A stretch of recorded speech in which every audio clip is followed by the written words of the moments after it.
E uma última parada que a gente tem que falar é isso aqui, né? É o nosso canal de cortes, que voltou agora, tá bombando, já tem 588 inscritos.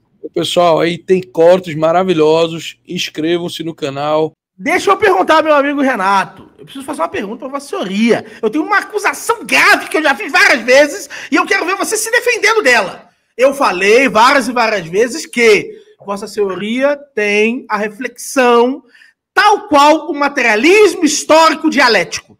Marx dizia, da quantidade vem a qualidade.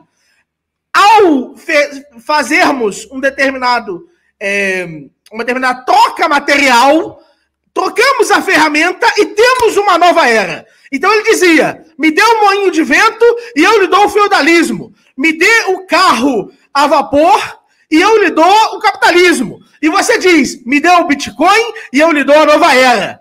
Meu amigo, esse não é um pensamento do materialismo histórico dialético de Karl Marx. Acusei publicamente agora em frente ao homem, para que não digam que eu não tenho coragem de fazer a acusação. Acusação séria, por sinal. A arma determinante de cada época determina a arma mais usada em cada época, determina em grande parte a estrutura da sociedade. As sociedades da época da Idade do Bronze era altamente concentrada a riqueza, porque os exércitos eram charretes de arqueiros, não é isso? Uma charrete de arqueiro mata 30, 40 caras. Então, os caras que tinham acesso à arma realmente era só a elite da sociedade. A Grécia Antiga, como é o Egito Antigo, a Sociedade da Idade do Bronze. Na hora que começou a existir a organização de falange, aí, como é que chama? Houve uma democratizada. Roma virou mais democrático ainda na hora que começou a fazer com arma de ferro, né? Voltou na Idade Média, né? O cavaleiro medieval também valia 30, 40 caras. O fato de existir uma armadura completa que vale 10, 20 caras concentrou novamente poder, concentrando novamente riqueza. O que provocou a difusão do poder e da riqueza que a gente viu na Revolução Francesa e tudo mais é o arco e flecha e arma de fogo. Novamente no século XX. Concordando com o Marx. Novamente no século... Existe uma tendência... Que o Marx deu... Os exemplos da falange está escrito em mais de um lugar. Eu consigo te dar o exemplo, inclusive, das... Como é que é o nome? Viga, que ia dois homens no cavalo e aí ia o lanceiro atrás. Dois cavalos na frente, o lanceiro e o cara que está dirigindo. É o seguinte, meu Marx. Até o ano 1000, a Europa não conhecia a tecnologia de você botar um cara de maneira eficiente em cima do cavalo. Primeiro que há 2.000 anos atrás, os cavalos eram 30%, 40% menores do que agora. Não era eficiente para guerra em cima do cavalo. Era melhor você ir numa charrete. Para você fazer um cavalo de batalha, foi um processo de 2.000 anos de seleção de cavalo. Eu concordo que se você me der as motivações, é possível prever os resultados. Isso é a regra da natureza e essa é a regra da seleção natural. A questão é que nós humanos conseguimos, em grande parte, mudar os resultados. Nem sempre a melhor tecnologia é adotada. Nem sempre a melhor tecnologia vence. No mercado a gente viu um monte de vezes isso acontecer.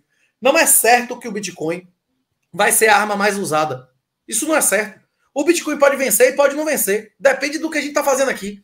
Se eu não acreditasse nisso, eu não estaria me doxando agora para evangelizar. Eu estar aqui agora não está aumentando a chance de eu ter uma morte violenta? Minhas filhas, minha mulher, minha família ser sequestrada, não aumenta a chance de eu estar metendo minha cara aqui agora? Por que eu estou fazendo isso? Então, eu acredito que depende da gente o que vai acontecer e não necessariamente de termos materiais. As motivações determinam resultados, mas as pessoas que têm poder sobre as instituições que definem as motivações, não é isso? Mas quando a ferramenta troca, o mundo muda. E essa concepção você continua defendendo. Há uma relação direta entre as trocas das ferramentas. Essa é a tese do chamado materialismo histórico dialético soft, suave. Tá, mas calma aí. Deixa eu perguntar pro 38 e dialogando com o Miorin aqui ao mesmo tempo. Porque existe uma diferença entre você reconhecer, né, a influência material na história, né? Se você for pegar influência e determinância. A determinância é o pulo. E um determinismo absoluto, né? Tipo, como Marx colocava, né? Tipo, porque se você for pegar Casa Grande Senzala mesmo, né?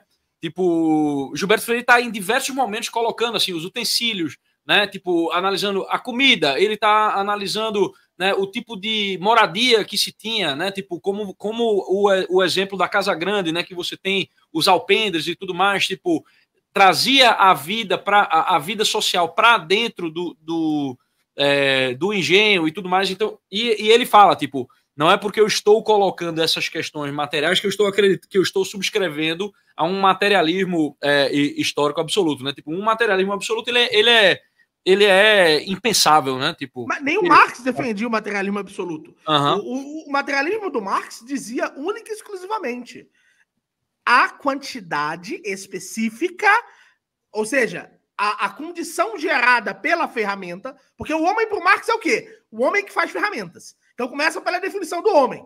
O homem que faz ferramentas é o homem marxista. Então, o homem que o 381 descreveu é o homem que muda a ferramenta e muda a época histórica em que ele está incluído. Uhum. E isso é fundamentalmente o materialismo histórico. O materialismo histórico suave, ele não diz, propriamente dito, que o mundo tal como ele está hoje, ele é descrito pela ferramenta. Mas ele diz, mudemos a ferramenta e mudaremos o mundo.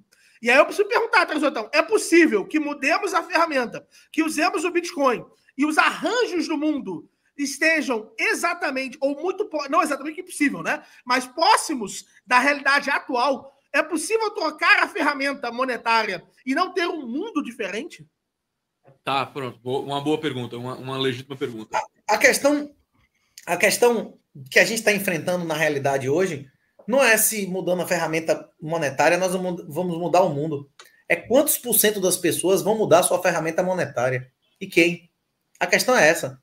Não adiantava ter arma de fogo se alguma religião, teve regiões inteiras do mundo que baniram a arma de fogo. O Japão mesmo passou décadas, né? Tipo, considerando uma coisa de que não era de samurai, não sei o que, eles demoraram 300 anos. Era uma desonra, né? Era uma desonra. Era desonra, é fácil demais, porra. Não é desonra usar isso na guerra. Teve uma época que eles passaram a usar em alta. Mas, porra, foi um século e meio que existia arma de fogo. Os romanos nunca usaram arco e flecha. Sempre existiu arco e flecha. É isso. Existia uma série de fatores. O Oriente usava. Inclusive, quando o Valeriano, o imperador romano, foi capturado, foi porque o romano não tinha.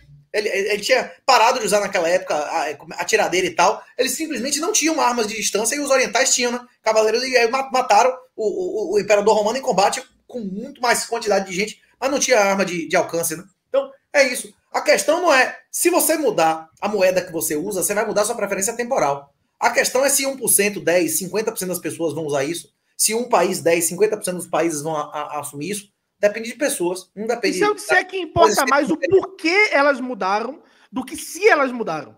Que é o que eu defendo há muito tempo. Eu já escrevi isso em vários lugares. Importa mais o porquê elas mudaram. E aí eu acho muito bacana o que você faz. Acho do caralho você explicar, você colocar a troca do Bitcoin como uma atitude perante a vida.